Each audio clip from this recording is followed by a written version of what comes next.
हम जो भी कर्म करते हैं उसका फल हमें अवश्य मिलता ही है। आप उस फल से भाग नहीं सकते। भागने की कितनी भी कोशिश कर लो पर वह फल आपको भुगतना ही पड़ेगा। इसके बिना कर्म शांत ही नहीं होता। हम कितने भी अच्छे बुरे कर्म कर ले उसका फल हमारे साथ ही रहता है। चाहे वह हमें देर से ही मिले लेकिन मिलता जरूर है। अगर हम बुरे कर्म को छुपाने के लिए दुनिया की कोर्ट से अच्छे वकील को रोक कर बच जाते हैं, लेकिन कुदरत की कोर्ट से कैसे बचोगे? वहां पर किसी भी वकील की बहस नहीं चलती और ना ही किसी की सिफारिश चलती है।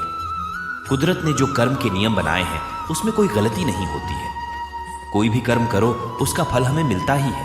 कर्म के नियम में किसी भी वकील या फिर जज की सिफारिश नहीं चलती है। जब तक हमारे पुण्य कर्म का फल हमारे साथ है तब तक सही है, लेकिन हम जो गलत कर्म या दुष्ट कर्म करते हैं वह तो वक्त आने पर ही फल देता है। इसलिए कर्म करने से पहले हमें सोचना चाहिए। कर्म हो जाए इसके बाद उसके फल से भागना व्यर्थ है। हम जो भी कर्म करते हैं उसका फल पाने के लिए तैयार रहना चाहिए। कई कर्म ऐसे होते हैं जो हंसते हंसते किए हो लेकिन उसका फल रोते रोते भुगतना पड़ता है। राजा परीक्षित एक महाज्ञानी, विद्वान और संस्कारी राजा थे, लेकिन उनसे एक महान पाप हो गया था। क्रोध के आवेश में आकर उन्होंने एक निरपराधी रश्मि के गले में मरा सांप पहना दिया था। राजा घर आए, शांत होते ही उनको उनके दुष्कृत्य का एहसास हुआ और पछताकर कहने लगे कि मुझसे कितना भयंकर पाप कर्म हो गया। अब वह समय तो वापस नहीं आ सकता, तो राजा परीक्षित को उस कृत्य का फल तो भुगतना ही पड़ेगा। परीक्षित एक बड़े राजा थे। उन्होंने अपनी सत्ता का कभी भी दुरुपयोग नहीं किया था। परीक्षित राजा ने अपनी भूल का स्वीकार किया और खुद को दंड करने के लिए कहा कि मेरा बल, समृद्धि, सब कुछ ब्राह्मण ऋषि के क्रोधाग्नि में जल जाए, जिससे मेरे दिमाग में किसी को दुख या क्षति पहुंचाने का विचार न आए। राजा परीक्षित अपने पापों का फल भुगतने के लिए तैयार थे। उन्होंने कभी भगवान से कोई सिफारिश नहीं की और ना ही अपने राजा होने का घमंड किया। उन्होंने तो भगवान से अपने पापों का दंड मांगा, जिसके उदाहरण से भविष्य में कोई राजा क्रोध के आवेश में या फिर अपने राजाशाही के घमंड में आकर ऐसा दुष्कृत्य नहीं करे। इस प्रकार राजा परीक्षित अपने कर्म से भागे नहीं और परिणाम भुगतने के लिए तैयार रहे। वह भागने की कोशिश करते तो भी कर्म अपना फल दिए बिना नहीं छोड़ता। कर्मों के फल हमें कैसे मिलते हैं इस कहानी से समझें। कई साल पहले की बात है। एक शहर में एक जज रहते थे। वे नागर ब्राह्मण कुल के थे और वे खुद भी कठोर वेदंती और कर्म के कानून के अभ्यासी थे। एक बार वे जज सुबह में टहलने निकले थे।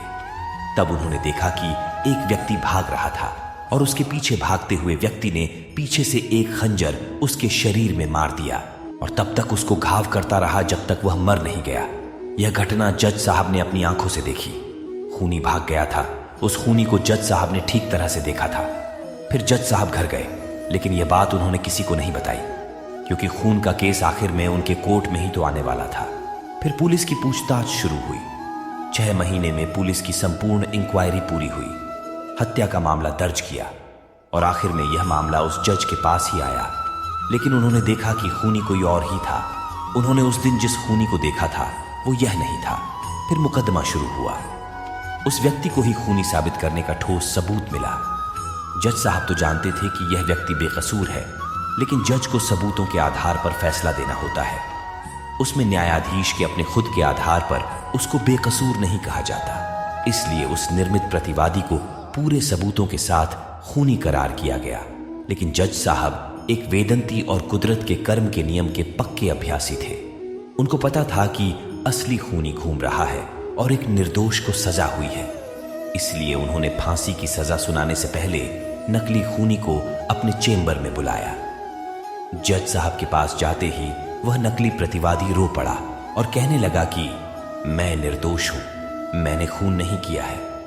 पुलिस को असली खूनी पकड़ में नहीं आया तो उन्होंने मेरे पुराने गुनाहों के आधार पर मुझे पकड़ लिया और मेरे खिलाफ सबूत खड़े करके मुझे कोर्ट में खूनी साबित किया गया है। तब जज साहब ने कहा कि यह हकीकत मैं जानता हूं, तुम बेकसूर हो। मैंने खूनी को अपनी आंखों से देखा था, लेकिन मैं इस मामले को कानूनी रूप से नहीं ला सकता, क्योंकि कानून सबूतों पर आधारित होता है। सबूत पूरी तरह से तुम्हारे खिलाफ हैं, इसीलिए मैं तुम्हें कानूनी तौर पर खूनी साबित करके फांसी की सजा सुनाने वाला हूं। लेकिन कुदरत के नियम में कहीं कुछ गलत तो नहीं हो रहा है ना? इस बात को सुनिश्चित करने के लिए मैं तुम्हें अकेले में एक सवाल पूछता हूं। इस बात का तुम मुझे बिल्कुल सही जवाब देना। मेरा सवाल यह है कि क्या तुमने भूतकाल में किसी का खून या फिर उतना ही बड़ा कोई अपराध किया है?